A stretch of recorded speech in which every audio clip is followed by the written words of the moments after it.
Hello, everyone. Sorry for the wind, but that's just what we're dealing with today.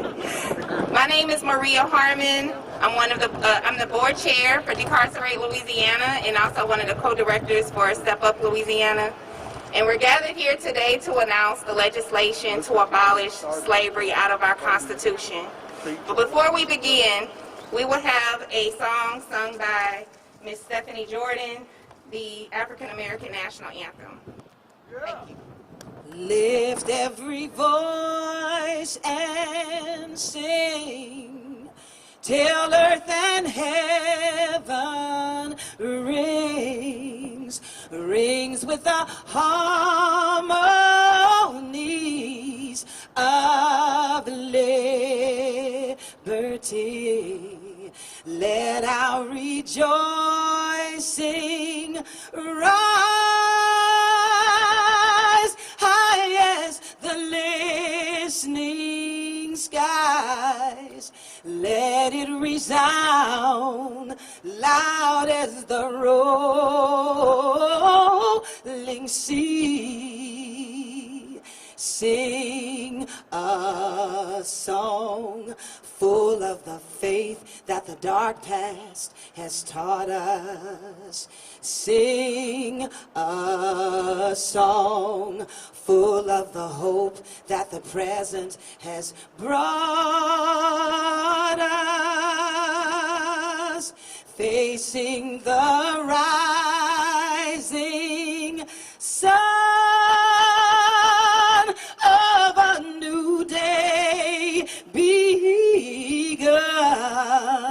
Let us march on till victory is won.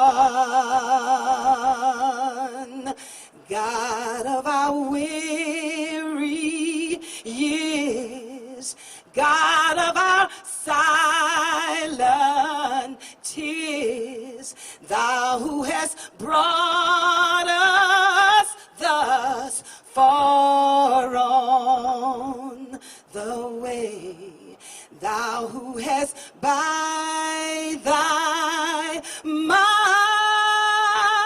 led us into the light. Keep us forever, ever in the path we pray.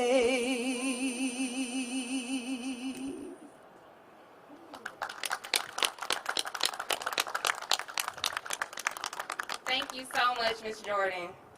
Whew, that was a beautiful way to ground us before we go into our press conference. Again, my name is Maria Harmon, one of the chair board members of Decarcerate Louisiana, and we're gathered here today along with other partnering organizations that make up the Louisiana Coalition to Abolish Slavery to announce the legislation that's being filed to repeal the slavery exception clause out of our state constitution, which is in Article 1, Section 3. We're going to kick off with our first speaker, Representative Edmund Jordan, who is the brave legislator that's bringing this legislation forward. Thank you.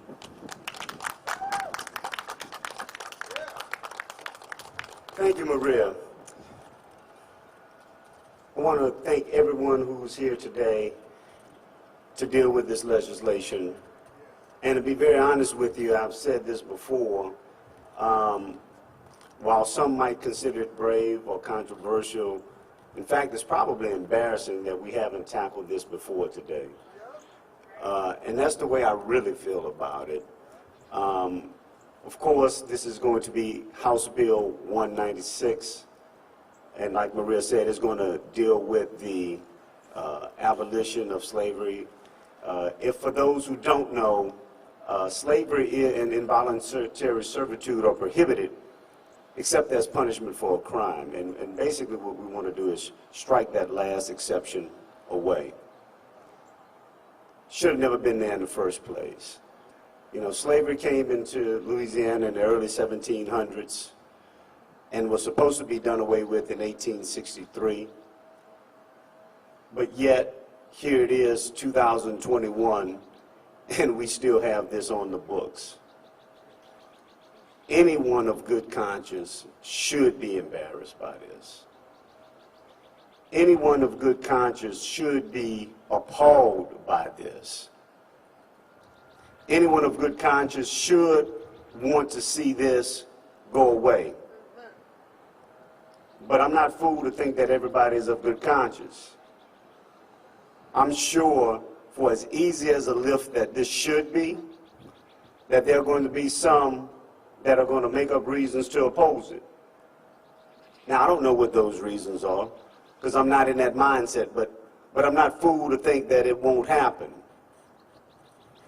I can tell you some are going to say, well, what are we going to do with those that are imprisoned? There are lots of states that have no problem incarcerating people that don't have slavery and involuntary servitude in their constitution. We should be one of those states. But let me just give you a brief procedure on how this should go. We should bring this into a committee and hopefully pass it out of committee in the House side. And then bring it to the House floor where it should pass. Then bring it to the Senate committee and hopefully it passes there, and then the Senate floor. And then it would be placed on the ballot in November of 2022. And the reason for that, because that is the next scheduled statewide election.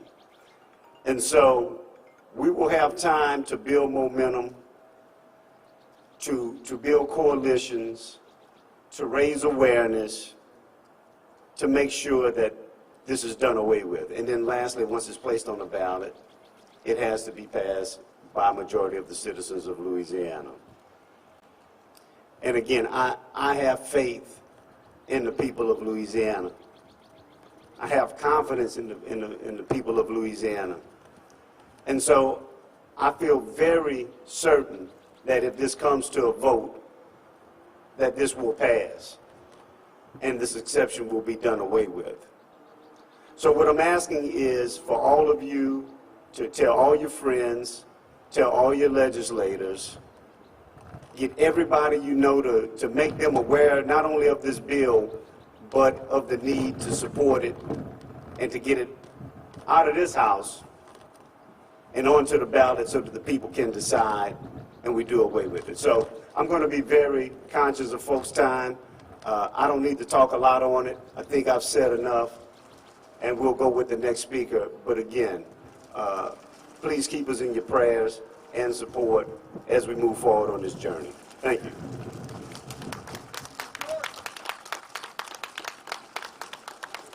Thank you, Representative Jordan. All right. The ancestors are with us, okay? Ashe. Next, we have our Executive Director of Decarcerate Louisiana, Mr. Curtis Davis. Thank you.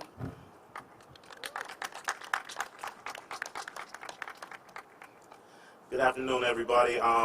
First of all, thank you guys for coming, especially the media, to give us an opportunity to make our case before the people of Louisiana and for the people of the United States of America and pretty much the people of the world. My name is Curtis Ray Davis II. I'm the Executive Director of Decarcerate Louisiana. But more than that, I'm a former slave. I spent 25 years, 9 months, and 11 days on a plantation here in Louisiana known as Angola. It was a slave breeding plantation a couple of 100 years ago, but it still carries the name of the African slaves that they brought up from South Africa through the Mississippi, up through the Gulf of Mexico, up the Mississippi, to breed and sell human beings as chattel on slave auction blocks in places like New Orleans, right? I wanted to get up here and explain to you that slavery is a moral issue. This slavery is 180 degrees diametrically opposed to freedom. Freedom is about health and wellness and treating human beings with decency. Slavery is about subjugation, putting people in a condition of torture and trauma, and vengeance and retribution. What good can actually even come from something like that. We all understand the history of slavery, what its intentions were, but why do we still have it in modern day time? As a modern day ex-slave, I can tell you, it's to make sure that somebody is lesser than. You understand? In order for people to feel good about themselves, we need somebody to be lesser than we are. But the United States of America is the most technologically advanced society known in the annals of mankind in history, period. Why do we still need to treat our crimes as though we're the lynch mob? Let's get them. Let's do something to them. Let's create hell on earth. Let's do them bad, right? We're supposed to treat crime as a social disease. Let's come up with a solution to cure it. Let's fix our communities. Why have we weaponized our legal system and aimed them towards minorities and brown people? If we turn the weapon of the legal system towards the kids that are coming out of LSU College right now. Start patting them down as they come. Stop and frisk them. They got their mom's Percocet and oxycodone in their pocket. It carries 30 years. It depends on who's being policed as to who's going to be slaves, right? So the United States of America and Louisiana have to get on course with the moral compass of the world, because guess what? No other industrialized country on the planet Earth actually has legalized slavery. Let's say that one more time. The United States of America, the land of the free, where the blacks are enslaved, are the only country in the world that has codified, legalized slavery in constitutions and policies and laws. The United Nations has banned slavery in all of its forms. That's actually Article 4 of the United Nations Human Rights articles, right? And they said that no slavery should exist anywhere in the world in any form or forced labor or involuntary servitude. If we have the moral high ground, if we're the best country in the world, why are we subjugating our own citizens? Why do we incarcerate more people than China, Russia, Afghanistan, and every other known country? So we're working to decarcerate Louisiana, but we're working to create a better world at the same time. Thank you guys again for coming out. We're going to respect your time. Thank our people for supporting this, because these are brave people. Thank the sister for starting off and giving us the spirit of our ancestors, because we've been singing this song too long. You understand? Now it's time to really get free. So let's get free. Peace.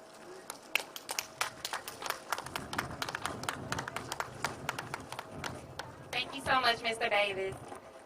Next, we have our national partner, Mr. Max Parthus with the Abolish Slavery National Network.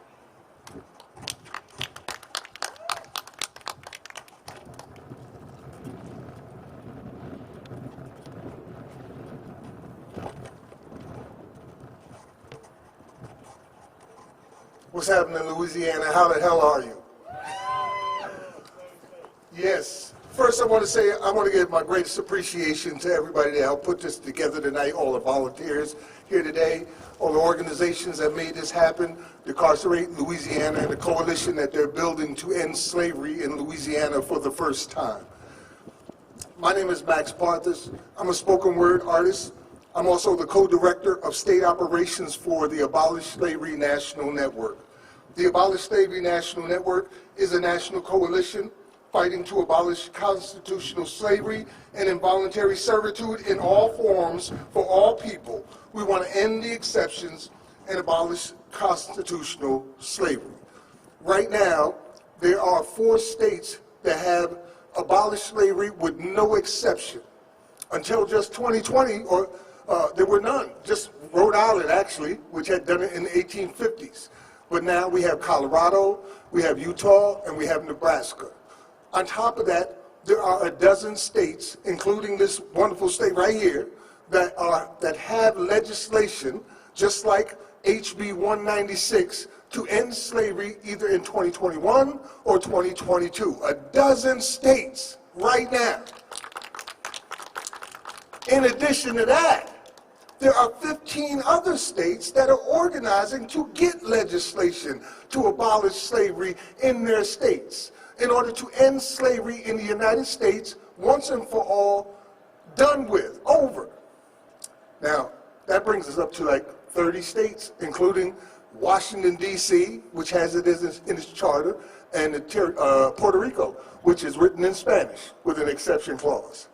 And just on, I believe it was December 2nd of 2020, Senator Merkley of Oregon and Senator Bernie Sanders of Vermont submitted a joint resolution that would create a 28th Amendment, which would effectively nullify the exception clause of the 13th Amendment. All of that is happening right now, people, right now. It's a beautiful thing to see. For 156 years, we've been dealing with everything from convict leasing to chain gangs to for-profit prisons to private prisons to warehousing bodies, and all of it has turned everybody that's went into those buildings into property. It happens the minute that you're duly convicted of a crime. No judge says to you, you know, I think I'm going to make you a slave. I feel like that's the type of punishment you need. It's not how it works.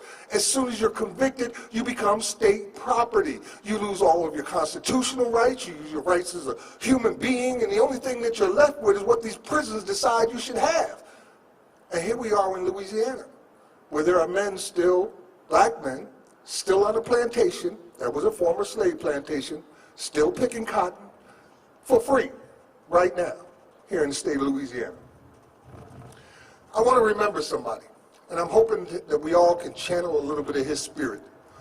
You all probably have seen this picture over and over again. It's of a formerly enslaved man who is sitting with his hands on his legs like this, and they're showing his back, which is covered with scars and keloids. Well, his name was Gordon, and he escaped slavery here in Louisiana. And he also escaped to a Union base that was right here in Baton Rouge. And they used that picture of him and his back and all these scars in order to appeal to people's sensibilities, to make them see that slavery was horrible, that it had done these things to human beings. And you know, what strikes me as very strange is that we needed to show horrors.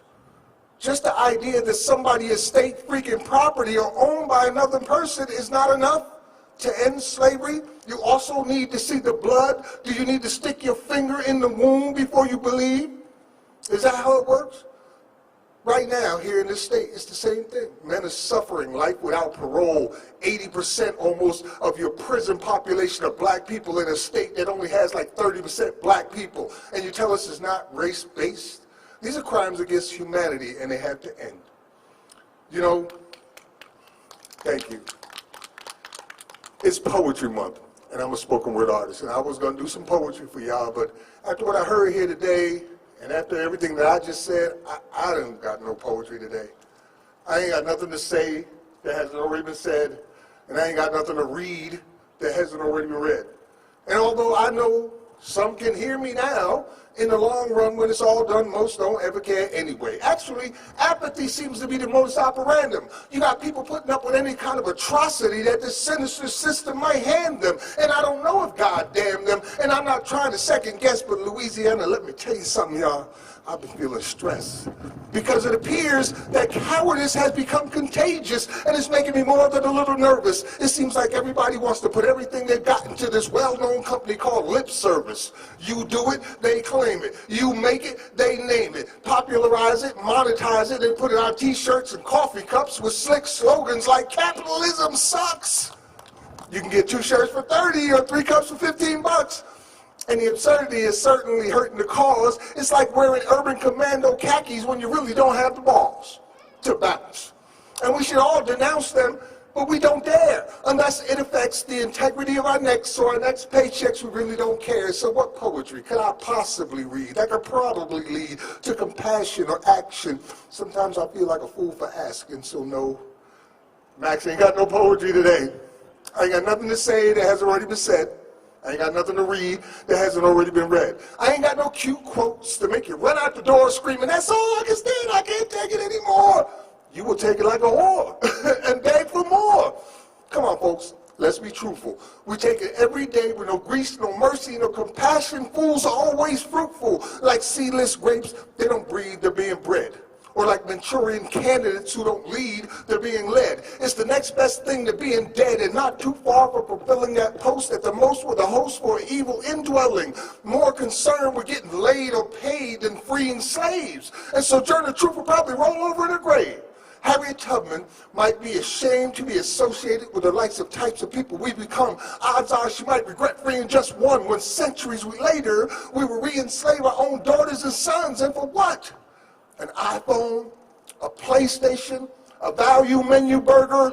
Right now, with HB 196, we had the opportunity to be freedom fighters and not accomplices to murder. So no, Max ain't got no poetry today. I ain't got nothing to say that hasn't already been said. I ain't got nothing to read that hasn't already been read, but that's all right. We got HB 196 here in Louisiana, and we're going to keep it all tight. I'm Max Parthus from the Abolish Slavery National Network. You can catch us at abolishslavery.us. Please go to the website and sign up.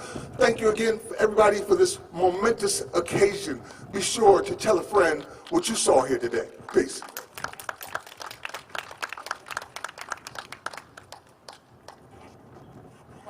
Thank you, Mr. Max Parthus.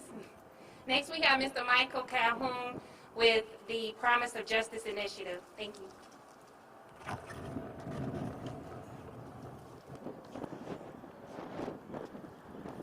Hello. I, like Max, also don't have a poem, but hi, everyone. My name is Michael Calhoun, and I'm an organizer with the Promise of Justice Initiative. PJI is a legal and advocacy nonprofit focused on issues in Louisiana's criminal justice system, or criminal legal system, because there's no justice there. Through our Jim Crow Juries Project and our litigation against Angola's unconstitutional health care, we represent thousands of people incarcerated throughout Louisiana. Thank you so much to Decarcerate Louisiana for organizing this conference and bringing awareness to this critical issue. Thank you, Representative Jordan, for bringing this bill forward.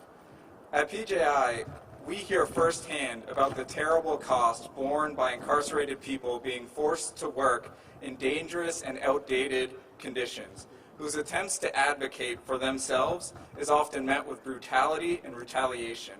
We know families already deprived of their loved ones who also have to bear the awful, unending costs of incarceration.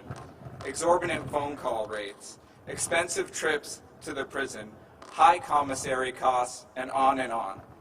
This cruelty and exploitation, largely against black and brown Louisianans, is completely inseparable from our history of slavery. It is modern slavery. At PJI, we have 4 guiding principles when it comes to labor inside prisons, or really when it comes to labor anywhere. The first is no one should be forced to work against their will. The second is no one should do work that is unsafe or in unsafe conditions. The third, people should be compensated appropriately. And 4, work should contribute to the person's success in the future. As basic as these principles are, as common sense as they seem, they are denied to all incarcerated people. With the passage of this constitutional amendment through the legislature and then on the ballot, let's hope to have a needed conversation in the state about mass incarceration and systemic oppression. And I'm just going to end with a little quote from an essay called Open Address to the Louisiana Legislature. And it goes, end quote, "Change is good, and Louisiana has a historic opportunity to atone for its past sins and express its commitment to progress by fixing the policies that have held the state in cultural, political, and economic quagmires of the past." And again, that essay is called Open Address to the Louisiana Legislature, and it was written at Angola by Curtis Ray Davis in 2008. So PJI's advice to the legislature, and we know that Representative Jordan doesn't need to hear it, but to the rest of the legislature, is you should have listened to Curtis in 2008, and don't make the same mistake by not listening to him today. Thank you.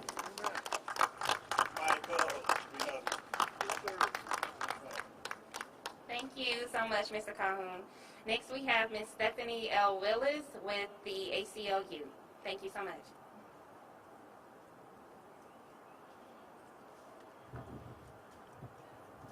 Good afternoon, everyone.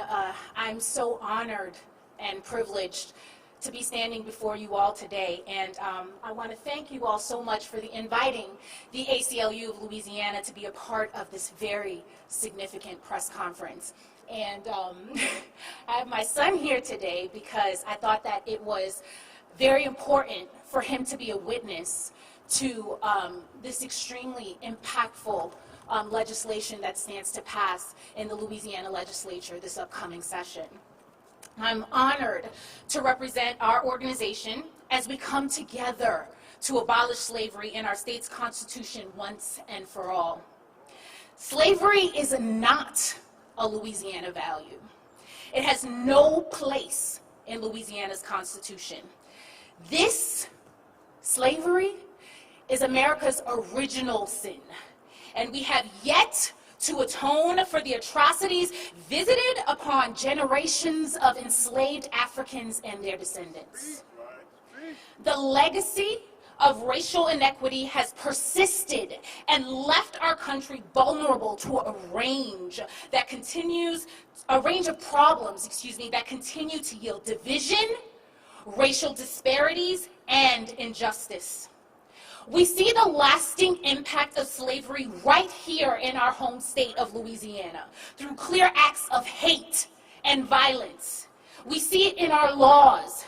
We have to see it in underlying policies and practices throughout public life. And now we even have to see it in our Constitution. Racism is institutional, and it infected our police and criminal legal system at their origins centuries ago. Bound in America's history of slavery, Jim Crow, and discrimination. But now, Louisiana legislators can take a critical first step on the path to racial justice by abolishing Article 1, Section 3 in our state's Constitution. And it can all happen right here, ladies and gentlemen, right here. And if you look at the building, it says union, justice, and confidence. How can we have all of those without abolishing slavery from our Constitution? So, ladies and gentlemen, abolishing slavery in our Constitution wouldn't just be a symbolic gesture. No, no, no. This is a critical step to the path of restorative justice, the justice that we see right there on this building. We can't expect to eradicate the deeply rooted anti-blackness that fuels racial profiling and mass incarceration if we can't eradicate slavery from our Constitution. At the ACLU of Louisiana and the ACLU nationally, our goal is to support our partners as we work to build a Louisiana where every person can achieve their highest potential, unhampered by structural and institutional racism. And that starts with abolishing slavery from our Constitution. It's time that our state accounts for the hundreds of years of brutal mistreatment of Black people and chattel slavery, Jim Crow legislation, Jim Crow segregation, and the enduring structural racism endemic to our society. Let's start here. Let's start now with HB 196 so that my son doesn't have to witness this any further. Thank you so much.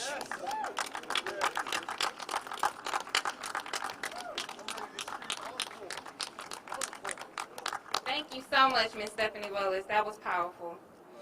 Next we have Mr. Eugene Collins, who's the local president of the NAACP Baton Rouge branch.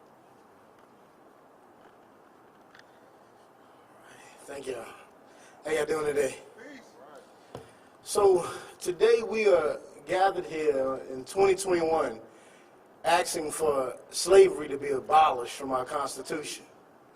Now see, the first thing I gotta think is that somewhere there's somebody smiling down there saying, how in the world in 2021 are we still asking for the same thing that we've been asking since 1865?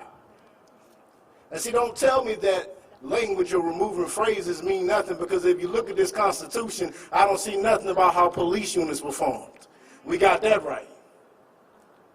So we sometimes don't look at it how important the use of phrases just are. Words can inspire movements. Words have inspired wars. Words have inspired some of you to go home to the folks that you love. Words in itself are very important. See, if you had gotten it right from the beginning, you would have never called the slaves, you would have called it stolen. Stolen property. And as long as language exists on the books that give you the ability to put me back, I don't trust that you ain't going to try it at some point. So Representative Edmund Jordan, he ain't doing the work of the legislature. He doing God's work here today. He doing what you failed to do over them 100 years ago. He's doing what you failed to do over the years. He's doing what you failed to look at and correct again and again. He ain't doing the work of no legislator. He's doing God's work here today. Because we were never slaves to begin with. We were stolen. Now, see, if you look at the way these words have been crafted and used together in laws in Louisiana over time, it leads back to one thing that has always been black people as commodities. Black people as a means of income. Prisoners make up tax bases in cities. And you can't tell me that that's any different from slavery. If you look at the fact that a black man can be incarcerated and go work for Exxon, and he can't get that same job when he get out, that sounds like slavery to me.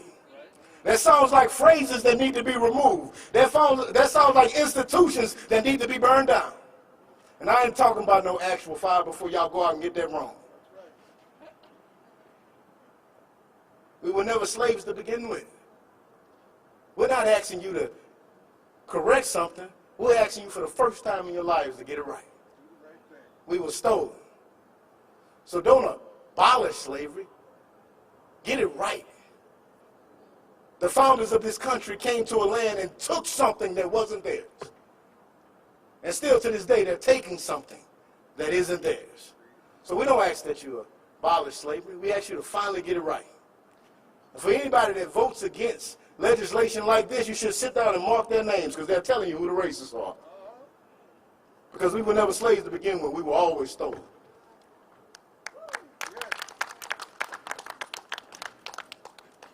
Thank you so much, Mr. Eugene Collins. Next we have Ms. Tribal here to bless us with a spoken word. Thank you so much.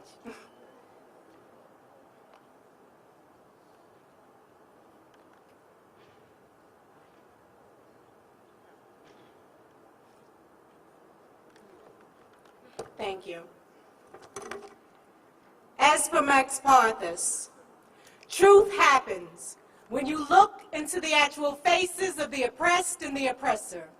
You can't hide or deny what you see. One must always be the lesser, and one the overt aggressor. See, being hunted is never going to turn out well for the prey. Having to eke out a plan of survival while continuously looking over your shoulder, wondering what, or should I say, who will be snatched up next? How many will they hurt or kill? Come on, people, we all know the drill. We all grew up in the valley in the shadow of truth. How many pints of blood will they exact for our imagined sins? It's as if being born black were an option and our preconscious opinions held sway, when only the Almighty had an opinion that day. So suck it up, buttercup, we were born this way. And for most of us, the secret to dealing with the oppression is to deny its existence, as if we can afford the luxury of entertaining conscious dissonance. Deliberately looking over our shoulder as our people are being decimated by genocide, desiccated by pride, when the sad fact of the matter is most of us are unwilling witnesses dragged along for the ride, pulling out our cell phones and cameras in order to chronicle the view, sheepishly bowing our heads when asked, well, what did you do to assist in the struggle? To which most of us can only reply that we're out here trying to make a difference. Hell, we're trying not to die. See, truth happens when you look into the actual faces of the oppressed and the oppressor. You can't hide or deny what you see. One must always be the lesser.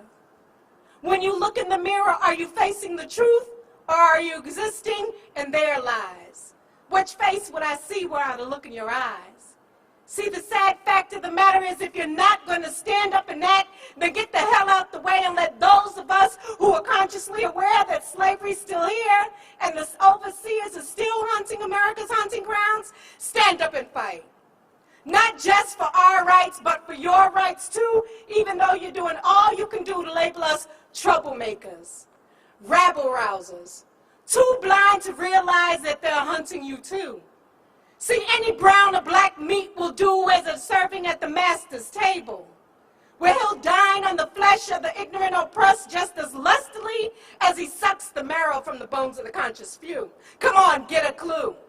In their eyes, black don't matter unless it pertains to serving or servitude. How much money are you worth in their pockets? What role will you play in their prison industrial courts? The I won't go down without a fight victim or a willing cohort. Make a conscientious choice, because at the end of the day, it all boils down to this. Truth happens when you look into the actual faces of the oppressed and the oppressor. You can't hide or deny what you see. And here on the American plantation, they're still hunting people like me. And HB 196 is what you can do to stop it. Peace.